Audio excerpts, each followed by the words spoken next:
Hi dear student, कैसे हो आप सभी का स्वागत है आपके अपने यूट्यूब चैनल पे लक्रासन 10+12 पर। देखो बेटा, क्या है, कक्षा 10 का है mathematics UP board high school exam 2023 का पेपर सॉल्यूशन है सेट 8 822 और डीबी। ये ध्यान रखना, क्या याद रखना है आपको बेटा, 20 क्वेश्चन आएंगे ऐसे, और इन 20 क्वेश्चनों में आप जितनी स्पीड से पढ़ सकते हो, यानी कि अगर ये 20 क्वेश्चन तुम्हारे फेवर में है तो आगे का समझ लो गारंटी से कर ही दोगे, क्योंकि आगे ज्यादा कठिन नहीं होता है बेटा। फिर लिखित है, इन ऑब्जेक्ट टाइप क्वेश्चनों में प्रॉब्लम क्या है, अगर मिलेगा तो एक नंबर मिलेगा वरना ना मिलेगा, इसलिए ये 20 बहुत इंपॉर्टेंट रहते हैं। चलो खैर देखते हैं बेटा, मैं प्रैक्टिस करा रहा हूं, आप 4 से 5 सेट लगा लो, निश्चित है आपको बहुत से, जब जिस दिन आप अपने आप से सेट में बहुत से क्वेश्चन आपके रिपीट आने लगे, समझ लो आप पूरा सीख गए। देखते हैं क्या कह रहा है, किन्हीं दो धनात्मक पूर्णांक ए और बी के लिए ये संबंध देख रहे हैं। अब हम देख रहे हैं ये मासा गुणा लासा है ना, तो हमें पता है इस मासा और ये धनात्मक पूर्णांकों से संबंधित एक चीज पता है। क्या पता है बेटा, यहां हमें सूत्र याद रखना है, पहली संख्या गुणा दूसरी संख्या बराबर हम जानते हैं मासा गुणा लासा। हमें ये चीज आती है बेटा, आ रही बात, मासा गुणा लासा। इस सूत्र को आप याद रखना, ये सूत्र पे आधार गारंटी दे रहे हैं, एक सवाल जरूर आए। यहां पे पूर्णांक, पहला पूर्णांक गुणा दूसरा पूर्णांक बराबर मासा गुणा लासा, उन्हीं पूर्णांकों का मासा और लासा है, तो यही सूत्र है बस। यानी कि प्रत्येक जो है इस सूत्र में 4 चीजें, 1 2 3 और 4 चीज में से 3 देगा, चौथी चीज पूछेगा, ज्यादातर ऐसा क्वेश्चन आएगा। या रिलेशन देखें तो अब यहां पे हम देख रहे हैं जो पूर्णांक है वो ए और बी है, तो एक तरफ तो ए और गुणा बी होना चाहिए, इनमें हम देख रहे हैं ऐसा कुछ ना है, यहां पे है ए गुणा बी बराबर लासा। अरे ऐसे कैसे हो जाएगा, बी बराबर मासा ना, तो ये है बेटा, यहां जो ऑप्शन होता या तो ये होता या ये होता, यही तो है, ये तो हो ही ना सकते। ठीक, तो अब हम क्या करेंगे कि हम पे क्या है, पहली संख्या गुणा दूसरी संख्या मासा गुणा लासा। मासा और लासा इन्हीं के होते हैं जो पूर्णांक दे रखे हैं, ए और बी का, ये हो गया मासा और ए और बी का लासा। सूत्र हमारा ये हैगा, इसका मतलब है इसका राइट आंसर कौन सा हो जाएगा, डी हो जाएगा। समझ में आई मेरे भाई, सही है, चलो आ गई होगी। इस सूत्र को याद रखना, ये सूत्र आपको एक क्वेश्चन दिलाया का जाएगा। अगला क्या कह रहा है, एक शून्योत्तर, शून्योत्तर का मतलब है शून्य से बड़ी, एक शून्योत्तर का मतलब है शून्य से बड़ी परमेय संख्या एवं अपरमेय संख्या का भागफल होगा। बेटा चाहे परमेय को अपरमेय से भाग दो या अपरमेय को परमेय से भाग दो, हमेशा अपरमेय ही आएगी। क्या आएगी, अपरमेय। समझ गए, देखो थोड़ा सा ध्यान दो, अपरमेय में परमेय जोड़ो तो भी अपरमेय, अपरमेय में से परमेय घटाओ तो भी अपरमेय, अपरमेय की अपरमेय से गुणा करो तो परमेय हो सकती है, लेकिन जब यहां एक परमेय और एक अपरमेय की कोई भी क्रिया कर लो अपरमेय ही रहेगा। समझ में आए, ये अपरमेय ये परमेय, चाहे जोड़ो चाहे इसमें से ये घटाओ, चाहे इसके इससे गुणा करो चाहे इसके इससे भाग करो, रहेगा अपरमेय।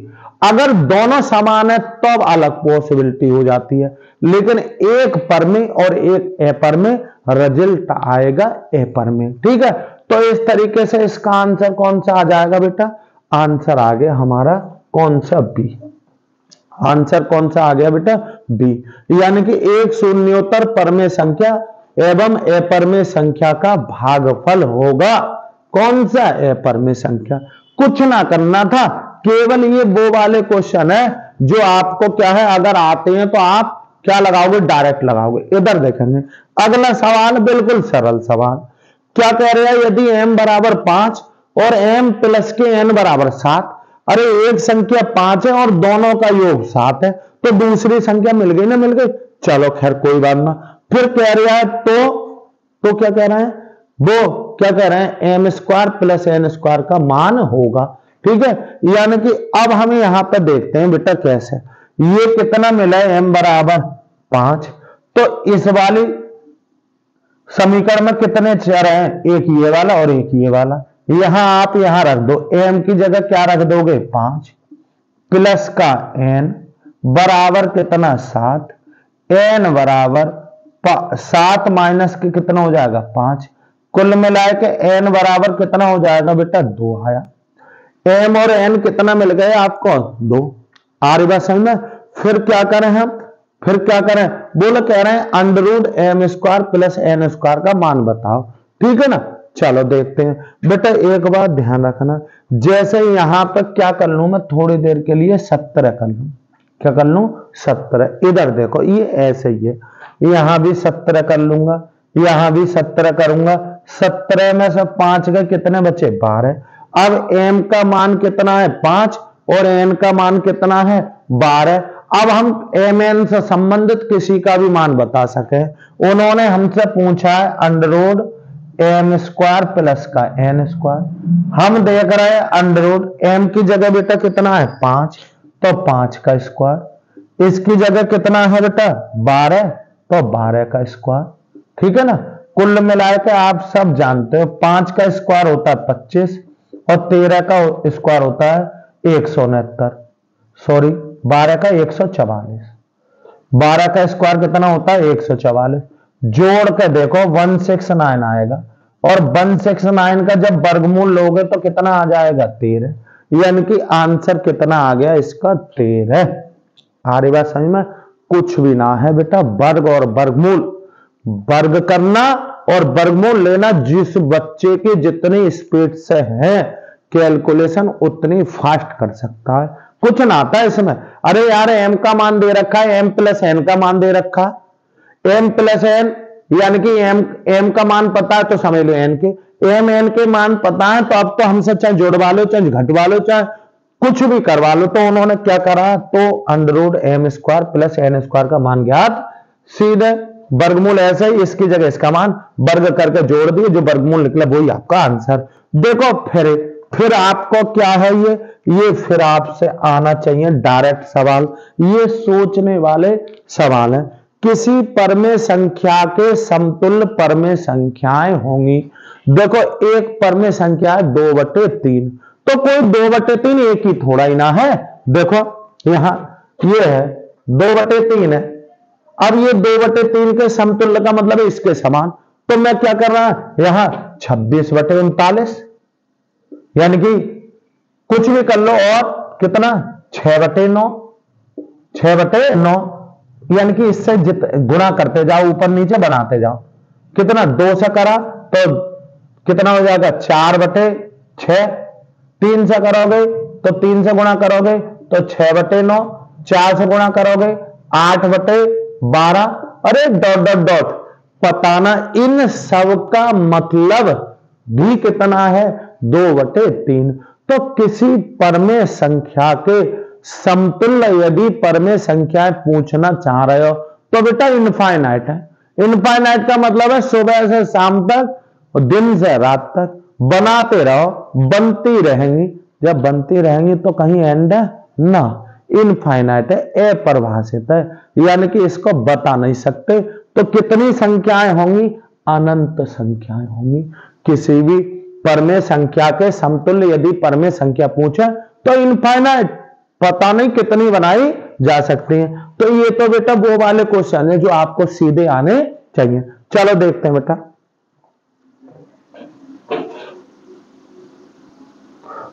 देखो बेटा क्या कह रहा है सवाल इसका, a1x plus b1y plus c1 बराबर 0 तथा a2x plus b2y plus c2 बराबर 0 दो रैखिक समीकरण है।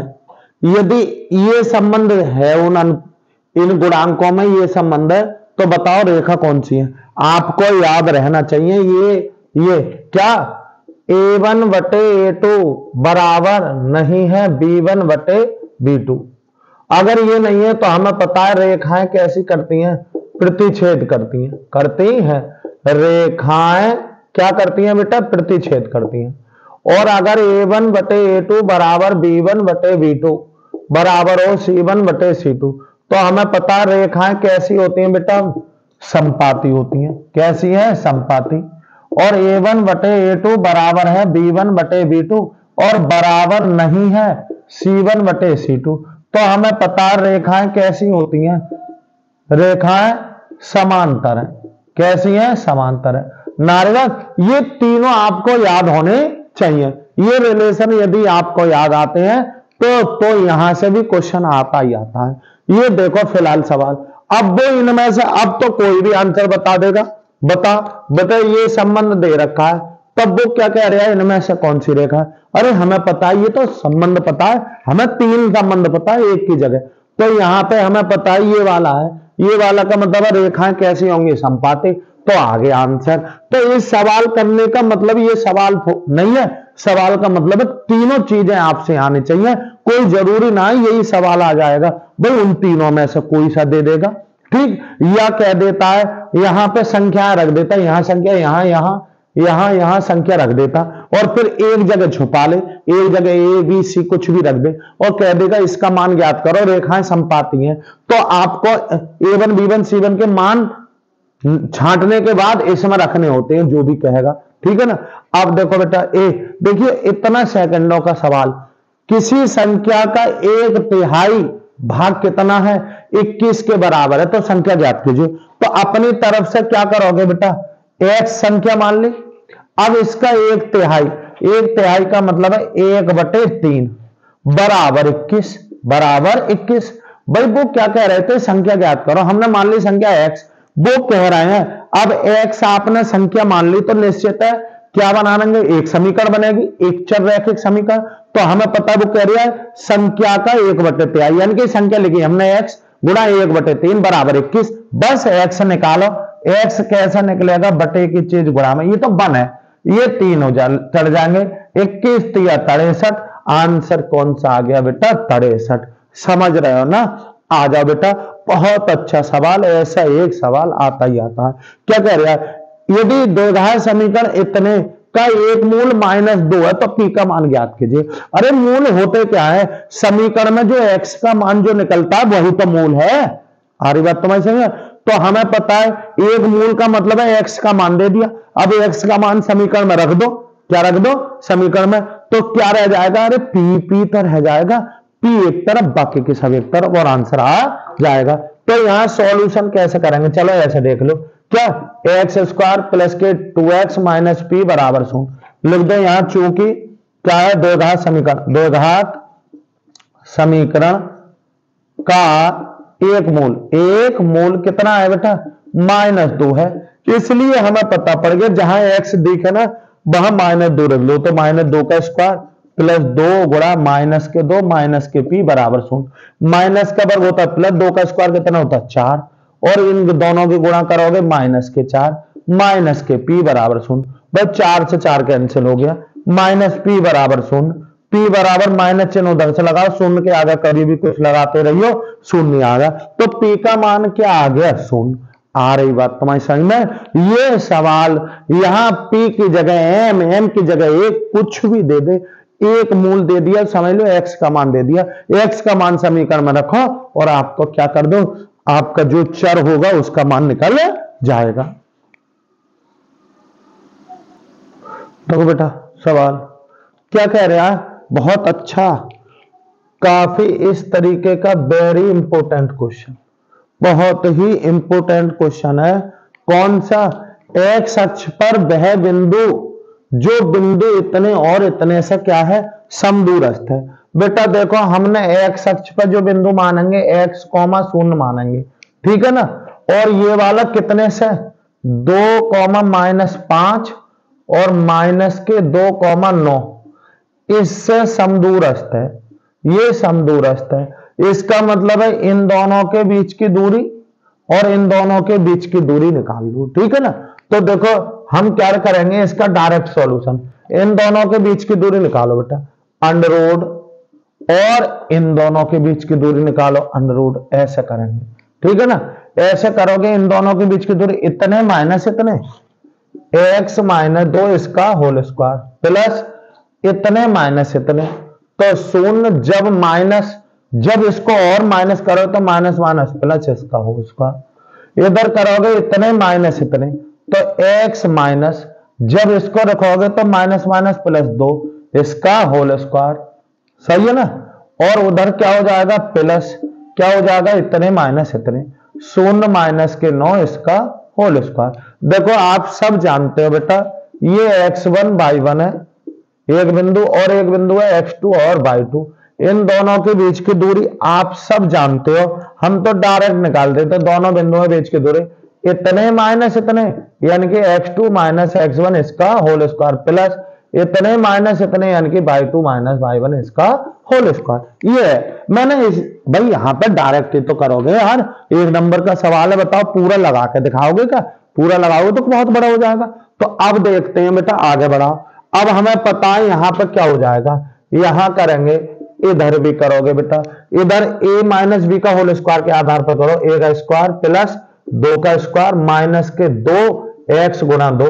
अरे हम तो जानते हैं a प्लस बी और a माइनस बी का होल स्क्वायर, अरे a माइनस बी इसका होल स्क्वायर और a प्लस बी इसका होल स्क्वायर आप जानते होगे, a का स्क्वायर प्लस का b का स्क्वायर माइनस के 2a और b, इसका खोलोगे तो a का स्क्वायर प्लस के b का स्क्वायर और प्लस के 2ab, ऐसे तो करोगे बेटा। अरे होल स्क्वायर खोलना जानते होगे सब। तो अब हम देख रहे हैं यहाँ प्लस ये 0 और 5 में 5 ही रहे, 5 का स्क्वायर क्या हो गया 25। इसी प्रकार यहाँ खोलो x स्क्वायर प्लस के 2 का स्क्वायर प्लस के 2x गुणा 2 प्लस माइनस के 9 का स्क्वायर भी प्लस का हो गया, वो हो गया 81। आ रही बात तुम्हारी समझ में। अब हम देखते हैं यहाँ पे दोनों ओर का वर्ग करने पर, क्योंकि वर्गमूल खत्म करो, इसका दोनों ओर का क्या कर देंगे वर्ग, ठीक है, वर्ग से वर्गमूल कैंसिल, ठीक है ना। यहाँ क्या आया, अरे एक्स स्क्वायर प्लस के 4 माइनस 2 दूनी 4x और प्लस का कितने हो गए 25, उधर क्या आया एक्स स्क्वायर प्लस के 4 और प्लस के 4x और प्लस के कितना हो गया 81। बस देख रहे हैं ये पद एक्स स्क्वायर इधर है, इधर भी एक्स स्क्वायर है, जब इधर को लाओगे माइनस का हो जाएगा, यही कट कर लो एक्स स्क्वायर से एक्स स्क्वायर, ये 4 प्लस है, इधर भी प्लस है, इधर को लाओगे माइनस, इससे ये कैंसिल, यहां माइनस के 4x ये है बेटा, ये 4 इधर आया माइनस के 4x, उधर था कितना 81, ये 25 उधर गए माइनस के 25, कुल मिलाए के इधर कितना आ गया माइनस के 8x, ठीक, उधर इसमें से ये गए तो कितने बचे 81 में से कितने गए आपके 25 गए, तो 11 में से 5 गए, कितने बचे 6 और यहां कितने 7, तो 56 बचे प्लस के एक से ऐसे ही बेटा 56 बटे, ये चीज बटे में ले जाओगे माना 8 सत्ते 56 बराबर माइनस के 7, यानी कि बिंदु आ गया माइनस के 7,0। अरे एक्स अक्ष पे है तो केवल एक्स का मान होगा, वाई का मान तो होगा ही ना, समझ रहे। एक्स अक्ष पे जो बिंदु होता है x, 0 होता है, समझ गए, उसका तो कोई मतलब ही ना होता है। देखो बेटा एक बात ध्यान रखो, अब मैं पता है क्या, देखो कभी कभी ये होता है कि चलो यहाँ तो तुमने आपने इतना कर लिया, लेकिन अगर आप क्या है इसको डायरेक्ट लगाना चाहते, तुम्हारी समझ में ये आई ना रहा क्या सवाल है, तो वो क्या कह रहा था, देखो क्या कह रहा है एक्स अक्ष पर, तो इतना समझ गए थे कि x, 0 यानी कि अक्षों पर एक मान क्या होता है 0, अगर y अक्ष पे कहता तो 0, y, यानी कि x अक्ष पे है तो निश्चित y का मान क्या होगा 0। तो हम देख रहे थे बेटा ये तो x अक्ष पे है ही ना, क्योंकि इसमें x का मान 0, और ये बेटा दोनों अक्षों पर है, क्योंकि अगर बिंदु अक्षों पर होता है तो उनमें एक मान 0 होता है, तो पहले ही पता लग गया था ना, तो ये आंसर होगा ना ये हो, क्योंकि ये दोनों अक्षों पर है, यानी कि चतुर्थांश में होगा, ये y अक्ष पर है, तो अब आंसर ये और ये।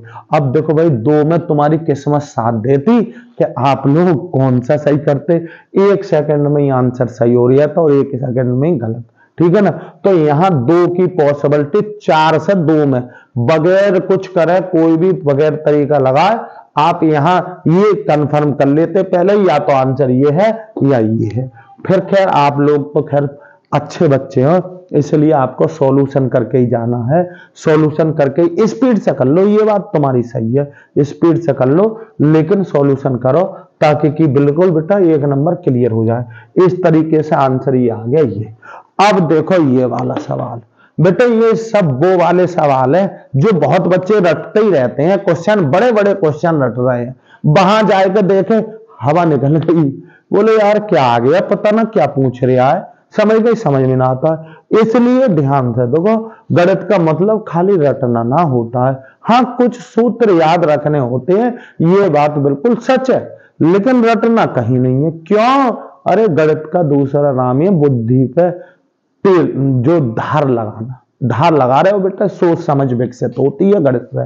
खैर कोई बात ना, देखो सवाल क्या है, सवाल को मन से पढ़ेंगे, मेरा विश्वास रखना, अगर आपने मन से सवाल पढ़ा तो ना भी हो रहा होगा ना तो गणित के बच्चे हो समझ जाओगे कुछ ना कुछ।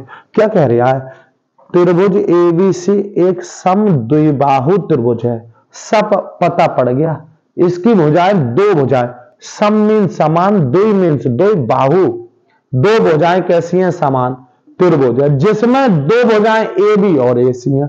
समझ गया? देखो मैं इस तरीके से ये बी और ये हो गया सी, सही। वो क्या कह रहे थे, ए बी कौन सी, ये वाली, ए सी कौन सी, ये वाली, ठीक है ना। आ रही बात तुम्हारी समझ में? मैं इससे संबंधित देखो कितना खेल सिखाता हूं तुम्हें, आज तुम भी क्या याद रखोगे, क्या कहते हैं, कैसे सिखाएंगे। देखो बेटा, दो भुजाएं समान हो गई, एक खासियत होती है ये रहा, चलो मैं इधर समझाता हूं बेटा, देख रहे, चलो इधर देखते हैं बेटा, इधर मैं इसको साफ कर रहे बेटा, कहा इसको साफ करके दे रहे, तब मैं तुम्हें सिखाता हूं कि देखो त्रिभुज से संबंधित क्या क्या आप पे आना चाहिए। हाँ देखते हैं इधर बेटा, एक बात बताओ, ये मैंने त्रिभुज बना दिया, अगर ये 6 सेमी, ये 6 सेमी, ये सेमी, ये हो गया समबाहु त्रिभुज, समबाहु त्रिभुज, सही है। सभी भुजाएं समान, अगर सभी भुजाएं समान तो सभी कोण भी समान, ये वाला ये तीनों कोण समान होंगे, सही। अब तीनों कोण, त्रिभुज के तीनों कोणों का योग कितना होता है, 180, तीन जगह डिवाइड कर दो बराबर बराबर, कितना आया, 180 को 3 से भाग दो, अरे मैं ही दे रहा, लो क्यों कष्ट कर रहा हो, ये हो गया 60 अंश। इसका मतलब है प्रत्येक कोण कितना हो गया, 60 अंश हो गया, सही। ये समबाहु त्रिभुज बता दिया, कोण बताने की जरूरत ना है, आप लोग खुद जानते हो प्रत्येक कोण कितना होगा, 60। अब क्या कह रहा है बेटा, अगर ये कह दे, ये 6 सेमी, ये भी 6 सेमी, ये 100, ये बी और ये सी, कह रहा है ये कोण ज्ञात कीजिए, सही है। तो मुझे पता है इसकी दो भुजाएं समान है, क्या है, दो भुजाएं, अगर दो भुजाएं समान है तो दो कोण, उनके सम्मुख कोण भी समान होंगे। ये भुजाएं समान है, इसके सम्मुख कौन सा हो गया, ये वाला कोण, इसके सम्मुख कौन सा हो गया, ये कोण आपस में बराबर होंगे।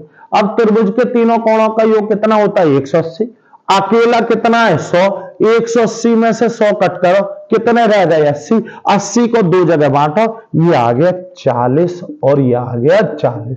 आ रही बात तुम्हारी समझ में?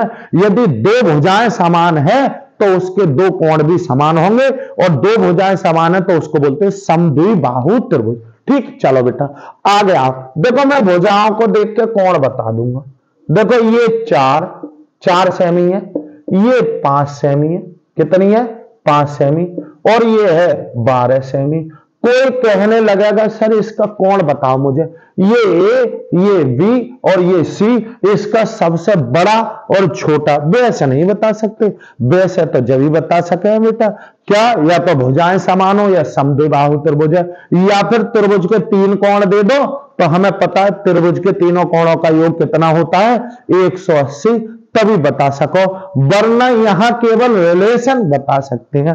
क्या रिलेशन बताओगे, हमें पता है ये भुजा सबसे बड़ी, ये भुजा सबसे छोटी, ये बीच की, अरे यार ये 4 ये 5 और ये मेरे रसगुल्ला इतना तो पता ही होगा तुम्हें। इधर देख लो, ये 4, ये 5, ये 12, समझ गए। जब ये है तो अब यहां क्या है बेटा, यहां सबसे बड़ी भुजा ये, बीच की भुजा ये, सबसे छोटी है। तो पता जो भुजा जितनी बड़ी उसके सामने का कोण उतना ही बड़ा। तो देख रहे हैं सबसे बड़ी भुजा ये, इसका मतलब है कोई ये सबसे बड़ा पूंछ है, तो ये हो गया बेटा सबसे। अच्छा सबसे छोटा, तो सबसे छोटी भुजा ये है, ये हो गया छोटा सबसे। नारीवा समय जो जितनी बड़ी उसके सामने का उतना ही उतना बड़ा कोण होता है। तो अब हमें पता है जैसे भुजाएं दे देगा तो हम पता है कोणों के बारे में बता देंगे, इसी प्रकार से कोण दे देगा तो हम भुजा बता देंगे कौन सी बड़ी है और कौन सी छोटी है। खैर कोई बात ना है, समझ गए होगे मेरे हिसाब से आप लोग। यहां कह रहा है एक समद्विबाहु त्रिभुज जिसमें ए बी बराबर ए सी। बेटा एक बात बताओ, ये बराबर है इसके, तो मेरे प्यारे स्टूडेंट ये बराबर हो गया इसके। सम्मुख भुजाओं के सम्मुख कोण भी बराबर होंगे बी। कोण बी, ये कोण का चिन्ह, ये बी, कोण बी बराबर होगा कोण सी के। ये निश्चित कैसे होंगे, बराबर होंगे। इसका आंसर कौन सा हो जाएगा, ये आ गया बेटा। सही है ना, आ रही ना। अब तुम सोचोगे सर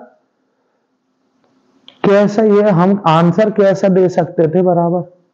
देखना जरा यार, इनमें कौन से में बराबर का चिन्ह था, इसका तो आप आंख नीच के लगा देते किसी भी बगैर सूत्र के। क्या कह रहा है, त्रिभुज एक समद्विबाहु त्रिभुज है, दो भुजाएं समान है तो दो कोण समान होंगे। तो इसमें एक ही नियम था कि कोण कैसे हैं समान, तो बराबर का मतलब ये हो गया आंसर। अब देखो बेटा ये क्या कह रहा है, ये कह रहे हैं ए बी त्रिभुज एबीसी में ए बी इतनी, ए सी इतनी और क्या बी सी इतने। तो बेटा हमें तो कुछ पता ना लग रहा, भुजाओं तो दो आपस में जोड़ ना पा रही। क्या कर रहे हैं ना, इनके वर्ग कर ले रहे हैं। वर्ग करो बेटा, ए बी का स्क्वायर बराबर 6 वर्गमूल 3 इसका स्क्वायर। चलो करो 6 का 36 और वर्ग से वर्गमूल कैंसिल 3, 36 दिया 108। इसका अकेले का वर्ग करके कितना आ रहा है 108। ये कितना आ रहा है एसी, एसी का भी वर्ग करो मेरे भाई, तो एसी का कितना हो रहा है 12 का वर्ग। अब 12 का वर्ग आ रहा है 144। ठीक, यहां तीसरी भुजा है सी, सी इसका भी वर्ग करो 6 का। तो हम देख रहे हैं बी सी का स्क्वायर बराबर 6 छंग 36। देखना बेटा इतने और इतने जोड़ के इतने बैठ रहे हैं, बताओ मेरे भाई बताओ। जब किन्हीं दो भुजाओं के वर्गों का योग अकेली भुजा के वर्ग के बराबर होता है तो इसे बोलते हैं पाइथागोरस प्रमेय। और पाइथागोरस प्रमेय केवल एक ही त्रिभुज में लगती है मेरे भाई, कौन से में, समकोण त्रिभुज। इसका मतलब है इन जो भुजाओं ने रचना की है ना वो कौन सी की है, समकोण त्रिभुज की है। अरे देख तो सही बेटा, इसके इसको जोड़ना, लो जी तुम्हें ऐसा लग रहा है ए बी का स्क्वायर प्लस इसको जोड़ो बी सी का स्क्वायर बराबर ये कितना है 108 और ये कितना है 36। ए बी का स्क्वायर प्लस के बी सी का स्क्वायर, भाई जोड़ना जरा, 8 और 6 14 ना हो रहा है और हंस लगा 1 4 1 4। ए बी का स्क्वायर प्लस के बी सी का स्क्वायर 144 की जगह क्या लिख सकते हो आप, क्या लिख सकते हो ए सी का स्क्वायर ना लगा सके। सही, अब हम समझ गए ये वाली चीज है। ये यहां पे ये एक समकोण त्रिभुज है। अच्छे समकोण त्रिभुज है तो समकोण त्रिभुज में मुझे पता है सबसे बड़ा कोण यही तो होता 90, तो इसके सामने की सबसे बड़ी भुजा होती है सबसे बड़ी भुजा है। तो सबसे बड़ी भुजा कौन सी है, अरे बेटा ऐसी है ना, बताना जरा इन सब में। तो ये समझ गए ये ए और ये हो गई सी। अब त्रिभुज क्या था ए बी सी तो ही था, तो बेटा बी यहां ना डालोगे मेरे भाई, यहां डालेंगे बी। अब बताना ये कितने अंश का होगा 90 का, कितने का 90। कोण बी बराबर 90 अंश आ गया। कोण बी, कोण बी का मान होगा तो कोण बी का मान क्या होगा 90। वैसे ही मेरे भाइयों मैं तुम्हें बता रहा हूं, ये मत समझना कि सर आप तो हमें वो बताते हो कि यार कभी हमारा नंबर न चला जाए। अगर आपसे नहीं आ रहा है, सवाल नहीं समझ में आ रहा कि क्या करें, ध्यान रखना हाई स्कूल में या तो त्रिभुज सभी भुजाएं बराबर होती तो 60 लगा देते, कोई भी कोण कितना 60, और यदि इस तरीके की भुजाएं दे रखी हैं तो निश्चित क्या बनाया होगा, समकोण त्रिभुज बनाया होगा, और समकोण त्रिभुज मेरे भाई आ रहा है तो आंसर ज्यादातर 90 आएगा। ये भी मेरी बात गांठ मान लेना, अगर ना हो तब, वरना आप लोग तो भाई मैं पहले ही बता रहा हूं, आप लोग जगह यदि मुझसे भी जुड़ जाते हो भाई, आप लोग इस समय सभी बहुत ज्यादा अपनी तैयारी कर रहे होंगे, लेकिन विश्वास दिला रहा हूं मुझसे भी जुड़ गए, हीरो बना के छोड़ूंगा गणित में। देखो भैया, देखो बेटा, देखते हैं एक समबाहु त्रिभुज। अरे यार समझ गए, समबाहु त्रिभुज का मतलब है ऐसा त्रिभुज जिसकी प्रत्येक भुजा कैसी हो, समान।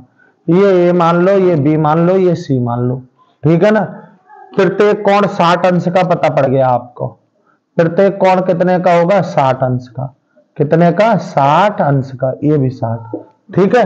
वो कह रहा है एक समबाहु त्रिभुज की भुजा कितनी है, 2a, तो ये 2a, ये भी 2a और ये भी 2a, सही है, ठीक। अब वो कह रहा है भुजा 2 है, उसके प्रत्येक शीर्ष की लंबाई ज्ञात कीजिए। शीर्ष लंब यानी कि शीर्ष लंब डाला, ये वाला लंब डाल दिया बेटा, ये पूछ रहा है एडी, क्या पूछ रहा है हमसे, ये पूछ रहा है। ऐसे ही इससे डालोगे इससे डालोगे सब बराबर आ जाएंगे।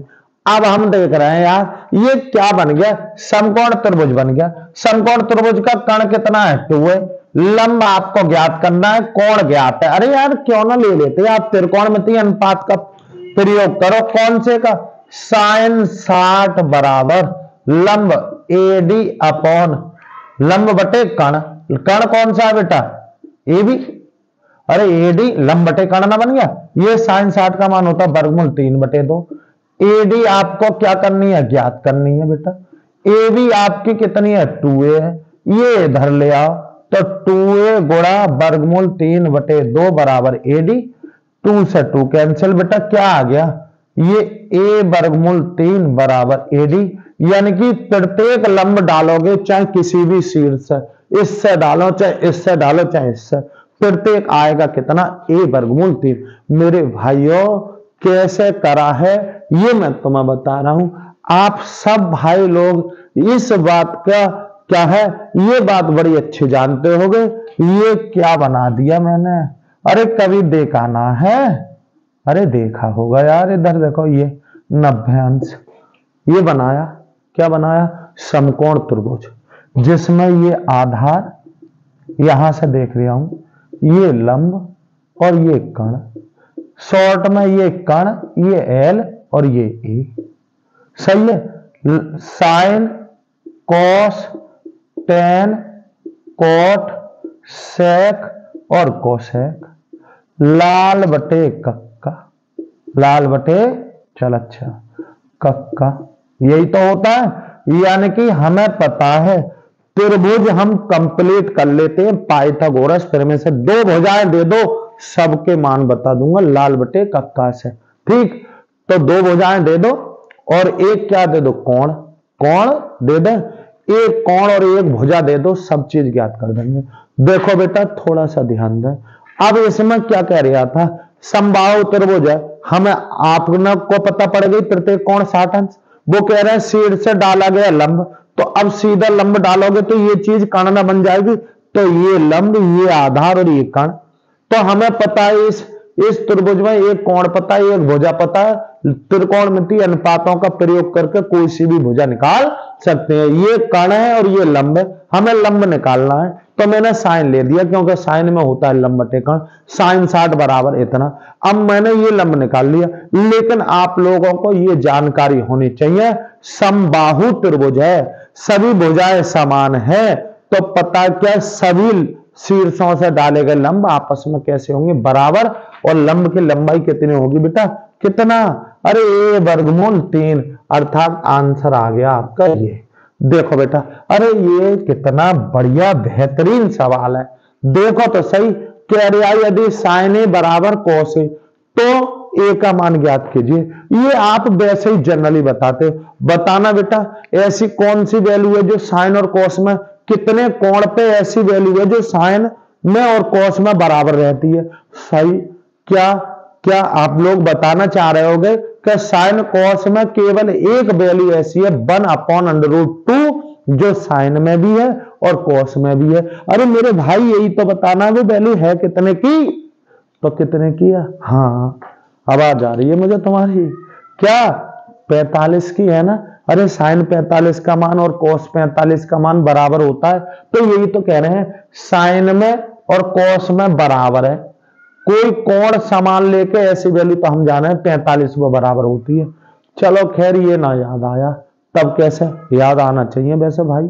नहीं आया तो फिर क्या करेंगे, अरे यार हमें क्या करना है, कोण तो निकालना है।